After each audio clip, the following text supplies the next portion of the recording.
am so glad you are here. It is alive on Wednesday, 22nd of July, 2026. We're going to let in our fabulous friends over at Instagram. There's always a pause. And while we're waiting, what are we wearing? Look at those gorgeous rings. Tracy's Treasures, Christopher Studios, silver jewelry.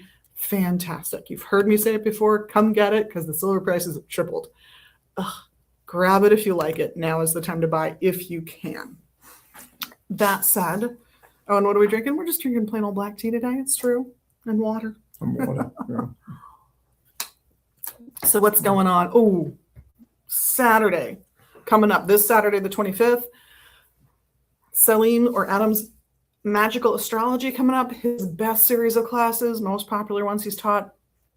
People are having a great time. Come to that. You can sign up using the widget on the screen if you see one, or go to the events tab at megasbooks.com. At noon on Sunday, the 26th, this coming Sunday, we have a Reiki Share open space in this room for folks. At 1, we have the basics of theurgy. Sign up for that one. That is like Magical Astrology. That is a by donation class. You can make a donation you think is appropriate online before you come in or at the register. It's fine. Story time is at 3. A couple of books from our fabulous kids section. And Palmistry 101 with our very own Eshu is here at 4 on Sunday. Another by donation class. Again, just go to the events tab. You can register and sign up.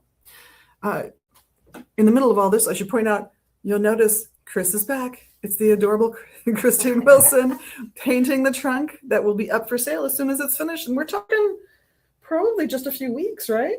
Maybe just a couple weeks. Even. Yeah. So it'll be fun and exciting. We'll see how difficult it wants to be. And you can tune into TikTok. When this is over, we'll set up a little live TikTok so you can see more of her painting work. But on with our fabulous schedule. Sunday, the first Sunday of next month, the 2nd, Gateway to the Gods. That's happening. I'm debating between Daga and Sinaquichi. We'll see what happens. 3 o'clock, also the story time. And Sunday the 9th at 10, we have the intro to Gardnerianism class. That's before we open, so it only lasts an hour. Story time at 3. And on Sunday the 9th, oh, that's what I'm talking about. Sunday the 9th at 1 o'clock, Tea and Tarot on Sunday the 9th. Always a fun class. And all 3 of our tarot teachers are now teaching that class in rotation. And I know one of the classes coming up is going to be dealing with the scary cards of the tarot. The ones that people get nervous about, like the tarot and the 9 of Swords and all those scary looking things. The devil. And we'll talk about how to read those with compassion in that class. And it should be a great class. Story time at 3. And an herb walk. Another by donation class, just like the Tea and Tarot and the rest of these. Herb Walk is scheduled for Sunday the 9th. It's about an hour. We go through the neighborhood, which I'm very proud of because it means I get to show you that even in the middle of the city, the universe puts plants right in front of us, asking us to be healthy. And I love that. Now, I mentioned the tarot class, the palmistry class. I'm looking at my list here. The astrology class. We have readers. We have wonderful readers. And I want to tell you when they're here. Today, Eshu will be in from noon to 6, are all of our open hours. He'll also be here on Friday and Saturday, noon to 6 on Friday. Saturday, he splits the day with Margaret. So he's here 12 to 3, and then she's here 3 to 6. If you do want a feminine perspective on your tarot reading, she is our one and only female tarot reader, so come get her reading then. Eshu, fabulous tarot reader and palm reader in his own right. He's the one who's teaching that wonderful palmistry class. He's also here all day on Sunday from noon to 6. Morpheus is here doing dream interpretations only on Mondays from 2 to 6. So if you've got questions about your dreams, that's the time to stop in. Daryl is doing his oracle card readings Mondays noon to 2, Tuesdays 3 to 6, and Thursdays noon to 3. Ravenwolf, our other wonderful tarot reader, is here Tuesdays and Thursdays opposite Daryl. So he's here noon to 3 on Tuesdays and 3 to 6 on Thursdays. He's also teaching the theurgy class. That is going to be a blast. If you're thinking you would love to have one of these guys come out and read one of your events, let us know, because many of them take that work on and enjoy it.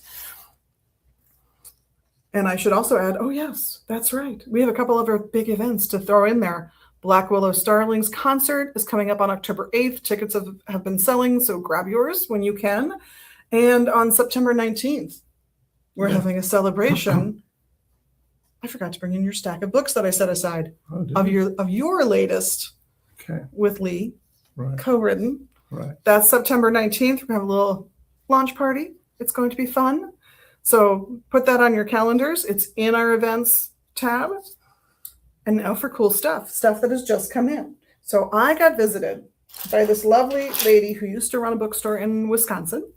And she is retired, but she still goes down to Arizona and goes to the Stone. So she makes these beautiful sun catchers. She calls them dangles. So here's the short versions, right? These are the shortest ones. These are $16. And there are 4 or 5 lengths, but I want to show you the longest one because I think it's fun. Okay, here we go. This one, the longest one, is $45.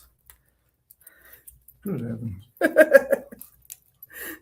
But they're adorable until you get finally to the beautiful dangle.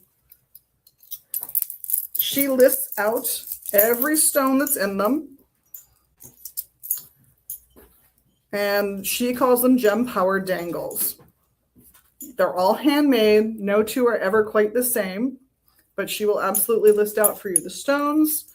And the lore about them is here for you to come and explore and pick out your favorite. So, like I said, there's a few other sizes in between the two I showed you and some other price points. There are also some fabulous new leather bags, hey there, from Probably Daryl. Got this cute little one designed to go on a belt. They will all go on a belt, actually. This cute little one is coming in at $18. There are several styles of this size coming in at $22. They're cute, aren't they not? They are. And the big one, I'm going to hold it by its little belt loop, is $30. Aren't they not cool? So, yeah, that's what that one's like. I like all those. Oh, thank you for grabbing those. You're welcome. And I also thought I'd show off some fun books that we've got in our used book section, just upstairs, just so this is not the stuff that's up online. This is not the hoity-toity stuff. This one is $6, which is kind of our lowest price for a used book. Urban Pagan, Magical Living in a 9-to-5 World. So if life is getting you down, it could be a fun one. This one, $10. Tarot Classic. This is by Kaplan. He ran U.S. Games for a time. Fabulous book. And Jarena Dunwich, who's still in print in a lot of places and spaces. We've got her Wicca A to Z book here, $6. What a deal. Yeah.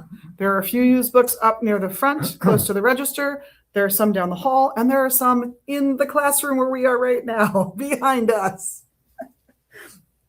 That is the new stuff that's going on. Been going through your books. I found a few that I have to move to go online. Oh, do you? Yes, Okay. They have become highly sought after volumes. Good deal. Good deal. But for the ones that, while highly sought after, are still available, and so the price is not skyrocketing right now. The Sun at Night, the redo. Correct. Yeah. Fabulous The book. second coming. The Second Coming, Yeah. yes. Howling at the Sky. Draconian Architecture and the Sabian Keys, yes. Yeah. What can you say about that? Well, it's very much an overview of my opinion of what's commonly called Western ceremonial magic from my own experiences. And so it's got my own stamp on it. It's got 3 short stories in it, in that the stories sort of help elucidate what's going on in the book, and they sort of build up a mood. You know, I'm a person that likes books with pictures. You know, a lot of print sort of tends to confuse me. So I like to build up a mood. It's not just about the information that's presented; it's how to make that information more interesting and to inspire. You know, if we think of occult fiction, things like Black Easter and I mean, even the works of Dennis Wheatley, which were really probably much about the only things that we had in the 1950s, they probably inspired so many people. Probably they wouldn't want to admit that, but and so it does, fiction does create, is a good vehicle. And of course, if you look at most belief systems, they probably originate from fiction. If you look at the Golden Dawn itself, it's heavily inspired by Zanoni, by Bulwer Lytton, and fairly other things. And I think if you read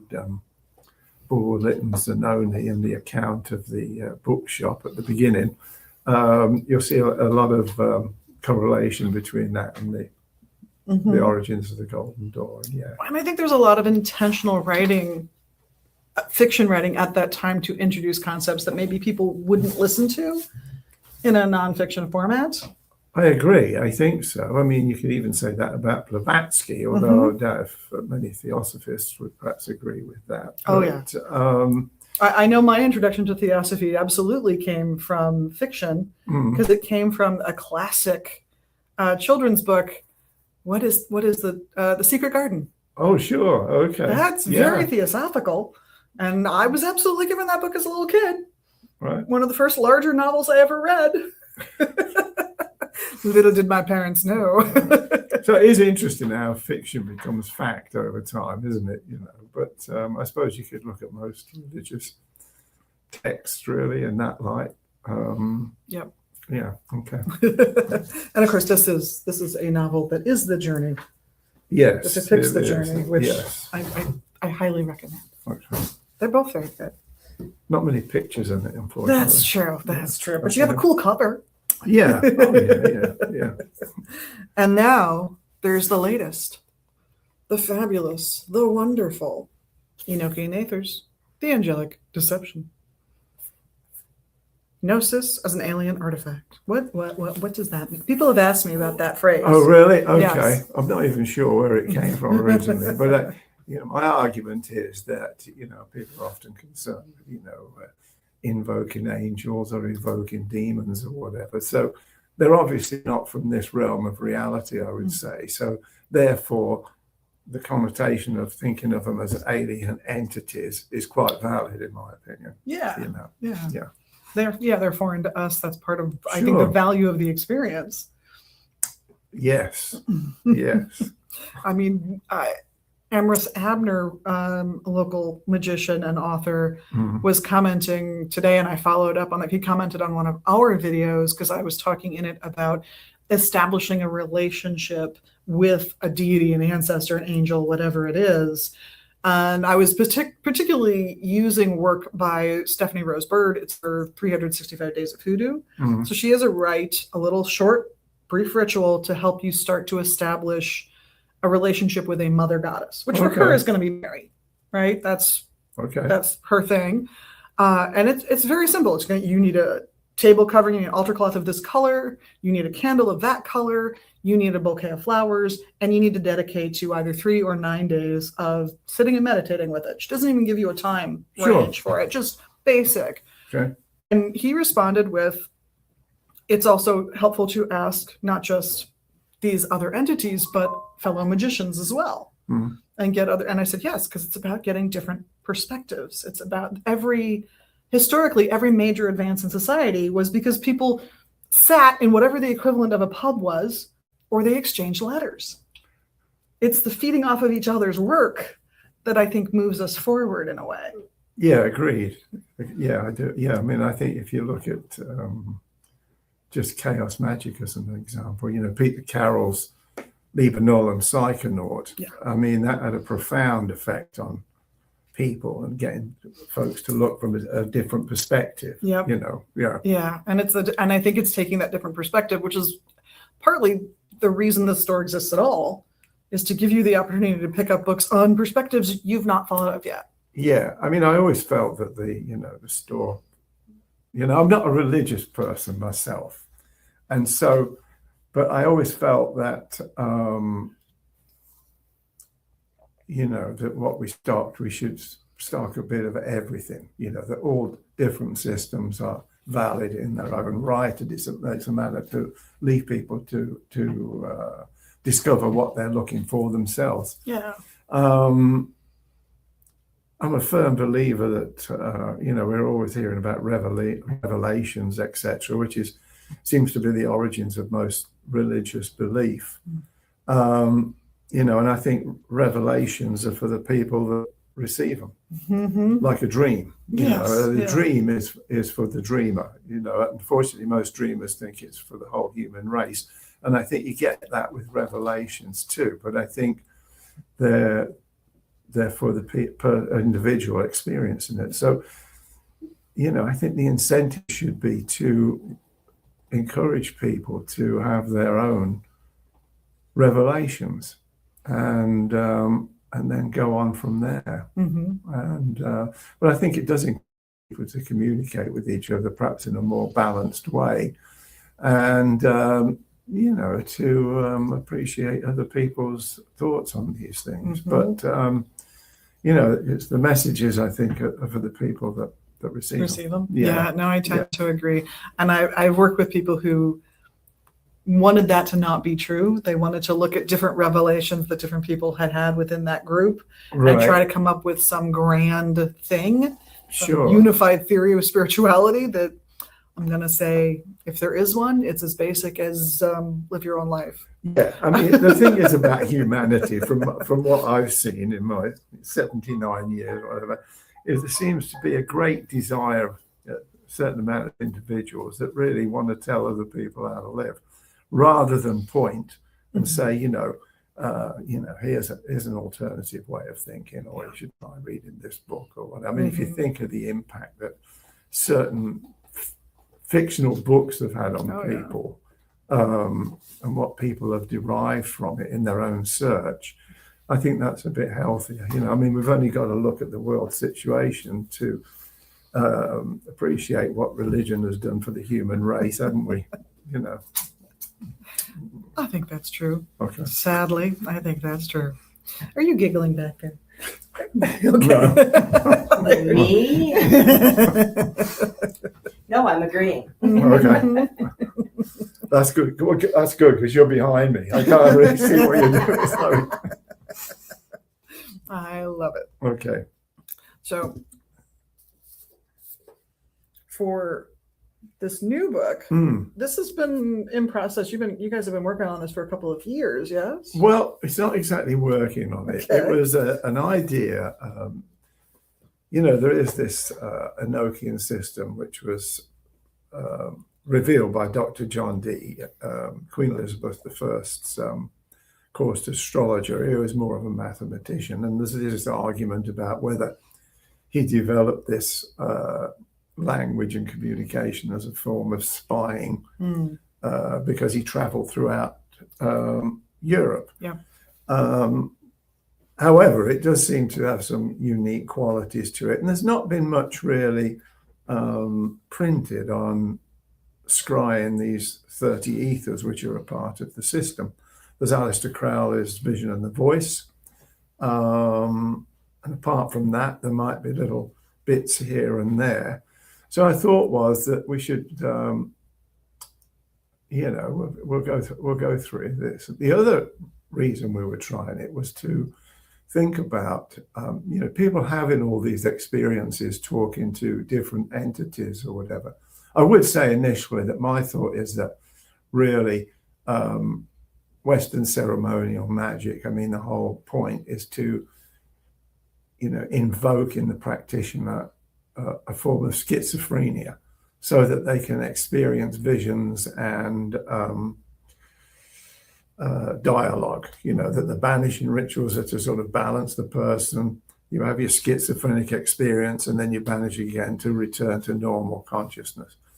So I think that it's got more to do with that. And this came to me from Jane's book on the origin of consciousness and the breakdown of the bicameral mind. And I thought he brought up some interesting arguments for that.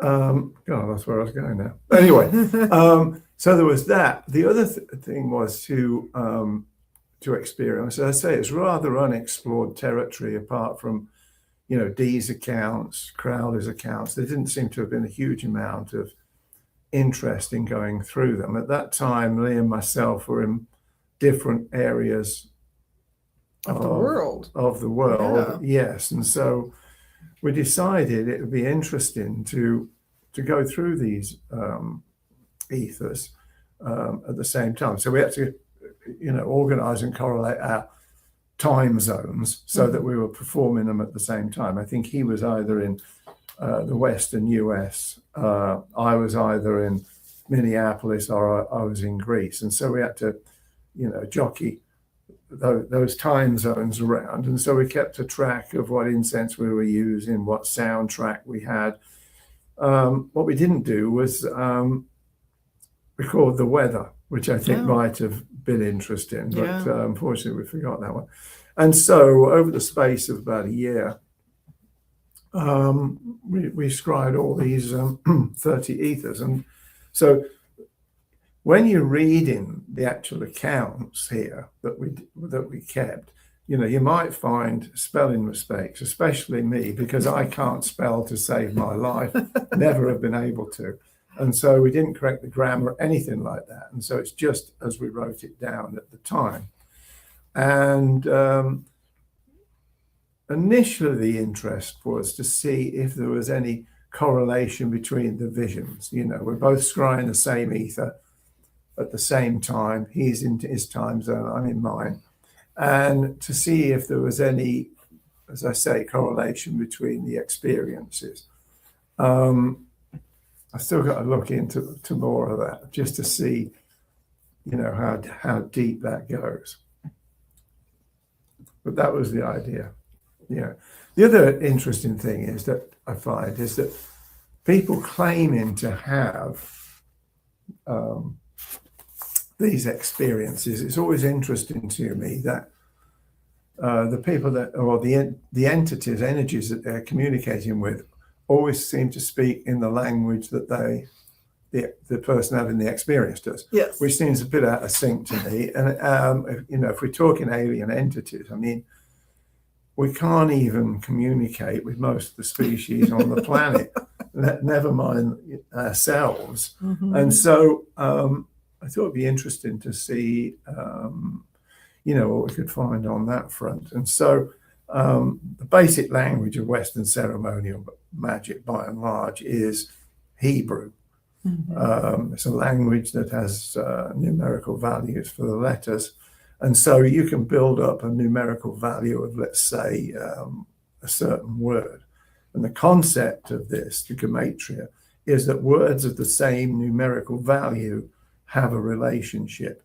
So any entity that you're communicating with will be expressing itself. The key is, it's very easy to say, come up with a bunch of words that have the value of 55. The key is, I think, it's like when you're working with tarot cards, it's finding the interpretation that's relevant to the question. Mm-hmm. And I think gematria is exactly the same. Okay. And so there's a great movie, Arrival, 2016, which actually touches on this with this alien landing. And where do you start to communicate with an alien species? So let's say, as an example, we were trying to communicate with life forms on this planet. So if you wanted to communicate with an ant, as an example, where would you start? Mm-hmm. This movie addresses it, and it's a very good and entertaining movie in its own right. Very thought-provoking, yeah. So you heard it here. You got to go watch that movie now. It's a great movie, yeah. What's it called again? Arrival. Yeah, 2016 it came out in 2016. Yeah. Arrival. Nice. Okay. Kind of dovetails nicely to your On the Arrival of the Machine, which I'm not bringing in here because its value is shot up. I'm sorry. It's going to be up online. Yeah, well, as I say, I'm not a religious person, and I do have a few issues with sort of having, over the years, having, religion sort of rammed down your throat. So I was looking for another term, for the concept of magic and the performances. And so my thought was machine fitted better in that. A machine can take you from one place to another, as can a magical working. Ideally, you're moving your consciousness from one space to another. Yeah, absolutely. I like that. Okay. I think that's quite nice. Thank God. Yes, you have my approval. Oh, If you thank need it, you. you have Yes, my thank you. approval, as Thank you you. say. Are the two of you, beyond what we're doing on the 19th, are the two of you, do you guys have any plans for any other events that you guys are doing? Is there anything else that's happening in your world? Not really. I've had a bit of a hectic schedule this year, because my wife and I live in, Greece 3 months of the year, or try to. And so, if we get back and it's sort of catching up for 3 months stuff. And then this year, Paganicon invited me to talk in March, which is normally the middle of when we're at Greece, know. So we had to cut it a bit short. And so that was an interesting. That was a great experience too. So it was very good of them to do that. Yeah. You give wonderful talks. We got rave reviews on your talks. Oh, do we? Okay. And then they snuck in Yeah. some awards. Yeah, they did. I know it's a bit. It's like, I think the only thing I've been awarded in my life was when I was like 14 and got a cycling proficiency certificate. I didn't really have a formal educational upbringing or anything like that. So 2 awards. yeah. Okay. Just saying. Thanks. You're lauded. Yeah. And we love that. So, we found out we were there at Paganicon ourselves. I was there at the award ceremony with you, which was absolutely lovely. All kinds of wonderful awards were given out, but you did take the grand prize. Well, everybody was extremely gracious because I had really, after retiring from Vegas, although you never really retire from things, it's always really, it's always really important to me, Vegas. It wasn't a get rich quick scheme by any stretch of the imagination, but it was great to see people I hadn't seen for a number of years, and everybody was extremely gracious. I mean, I suppose that happens when you get old, does it? I don't know, but it was a great experience. Yeah. No, I'm glad. I'm very glad. So, with this project finally out, published beautifully. From Black Moon Publishing, I'm happy to add. And they were great, Black Moon Publishing. It happened very quickly, actually. We been talking about it for a while. And Lee had conversations with them regarding Nima, who was very involved with the OTO, and had her own book of Revelations too. And so he'd gone backwards and forwards with them. And so it was he who approached them, and it was probably within 6 weeks it was like okay, and so they did a great job. They did. They did beautiful work. So I got to thank them for that. Because it is pretty obscure, really. I do remember people perhaps sometimes come into the store, and they say, "Hey, Roy, I had this dream last night. Do you want to hear it?" Well, no, not really, because it's very personal for the dreamer, and I'm not too sure how people magical waking dream experiences either, because it is a personal thing. If nothing else, I'd like to think that it encourages people to experiment for themselves. Again, it's like pointing. We're not saying it's the right way to do anything. Right. I mean, you could, You can always vary, and I'm always telling people the reason to buy a book, really now, is so you can make notes in it. Well, there is that, and they make great wall insulation. They do. But they absolutely do.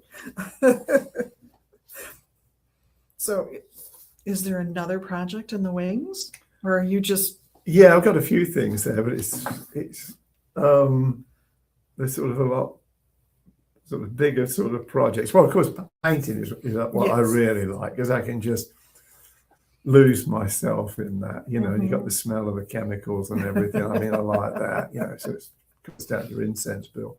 And so that's really what I'm preoccupied, which is really one of the reasons that I retired from Vegas, really, that I wanted to travel a bit more and, and sort of step back and just, let you see where your mind goes. So, Yeah. So, I've got another thing I'm working on, which is this Jewel in the Machine, which is based on Bram Stoker's The Jewel of Seven Stars. Oh. And I've been reading it for decades, but it did come to me around about the time of this, I suppose, that there is a magical machine, I believe, concealed within the text. Mhm. And so that's what I'm working on. Yeah, sort of trying to narrow it down a bit.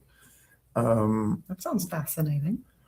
Yeah, well, it tends to get a bit carried away because it's sort of concealed using the Kabbalah, tarot, things like this, magical technique. Yeah, some of the theories of the Golden Dawn and their initiating rites and things I like love that. that. Mm. Yeah, it's interesting the stuff that has been hidden in fiction. You find this obscure little tome that somebody wrote because they went abroad, they had experiences, and you're like, oh, I know where those things came from. I know right where those magical rites came from. This book was written in 18 what now? Sure. It's fascinating to see it when you run across it. We'll also add, though, that if you are interested in seeing some of Roger's artworks, we have some prints, we have some original pieces, we even have 2 proofs from his tarot set that you painted. Oh, that's right. As well as the deck and the book that goes with the deck. So if you would love to experience those, come on in. We do have a sample pack you can see. And actually, since we are talking about the tarot deck in the moment, so the court cards are like full-blown paintings, the major arcana. Right. And the rest of the minor arcana that are not the court cards are done how? Well, yeah, so the major arcana and the court cards are all, the major arcana were specifically painted for the deck because the first edition was major arcana only in a handmade box. I'll never do that again because it took me forever. And then for the court cards, I used sections of a lot of my paintings, mythological paintings, where I could take the personality types and put them in. The minor arcana, digit cards, minor arcana, I didn't want to just keep, doing more pictures from them. So I was trying to think of a way to make it a tad more interesting. And so I came up and used with binary code. So people think it's I Ching figures. They're not, because there's only 4 lines, which is 1, 2, 4, and 8. And so you can get the correct number from that. There's interesting things there because if you look at, let's say, the ace of, the ace of fire, if you turn it upside down, it's the 8 of wands, things like that. And then you can have, you could have let's say the 3. So the 3 of wands, which would be solid lines on the bottom 2, would then become the, flip it over. yes. Yeah. Now you're looking at a court card. Yeah. No, it just gives you a different gives you number. Yeah. And I think that gets you to correlate cards differently. Yeah, well, you'd like to think that. I mean, you could also look at it, like where you got the broken lines. You could almost look on those as like gateways into the card. Yeah. That you could use those to project into instead of, say, Tatwa symbols or, say a scrying stone or something like that. So it's just the idea that you can. There's no limit really to what you can use, that you can find different, whether it's a bowl of water or whatever, or looking at clouds. Yep. I think it's very reminiscent of looking at clouds. And I think that tarot is that way. I personally think that you could pretty much put, if you're reading for yourself, you could put any cards down there that we really know the answers to questions that we're troubled by. and want answers to. We just don't admit it to ourselves because it's probably an avenue we don't want to take. And I think when you lay them down, if you're being honest with yourself, you get the answer that you need because you already know what it is. Yeah. And so I think looking at clouds, you see what you need to see in the images of it. Yeah. And I will say, if all of that sounds like it's a little advanced, it is, but there are also keywords on those cards to help people out. Yes, there are. I mean, you got to start somewhere. But it's the whole idea of strength, isn't it? You know, you can have strength on the card, but depending on the situation, that's got a lot of variables. Yeah. And also, the cards on either side, I think, are important. So if you had, let's say, the Six of Cups, which is like pleasure, if you like, and then you had, say, wands on either side, then it probably wouldn't be pleasure because the wands would take away that. Mm-hmm. So, yeah. That makes very good sense. So if you're interested in the deck, it's here. And of course, you can always come to the Tea and Tarot class and learn even more. I know that the next Tea and Tarot class coming up, I believe it's the next one. Again, she's going to talk about Margaret's going to talk about these scary cards in the deck. So, you know, how to read. Good, yeah. Okay. With some compassion. Yeah. I know I was taught there are no bad cards. Well, I mean, it's all down to perspective at the end of everything in your life, isn't it? I mean, you can look at things as a real pain, or you can look at them as an opportunity. Yeah. And that's definitely was part of with the first person who taught me how to read tarot decks. That was a big part of their mission in life. Yeah, and I think it's a good way to, I'd concur with that. Yeah. She was a lovely lady in St. Cloud, Minnesota, by the way. Professional tarot reader. Fabulous woman. Okay. A little crazy, but fabulous. Well, that helps. I do. You've got to be sort of borderline. Just a little bit. step across the line, right? Yeah. Well, I got to say thank you so much for coming in. Oh, you're welcome. Thanks for the opportunity to sound off. You know. That's the fun of these interviews, Oh, at least for me. If you are interested in seeing more on this trunk, in a little while, just maybe 5 minutes, 10 minutes, we'll set up a little TikTok live so that Chris can talk more about what she's doing back there, getting those flowers ready, and you can see her paint the front, possibly also the last side. There's just a little work left on the sides of the trunk. And then next week, perhaps the lid.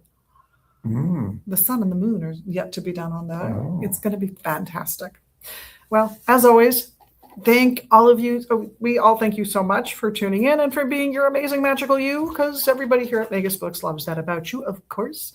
And we always appreciate the little magical things you can do right here for us in social media land. I know you know what they are. Go ahead and click that button. It's easy. I hope that you have a fantastic week and that we get to see you again in this format on the website at megasbooks.com or here at the shop in Minneapolis very soon. Blessed be.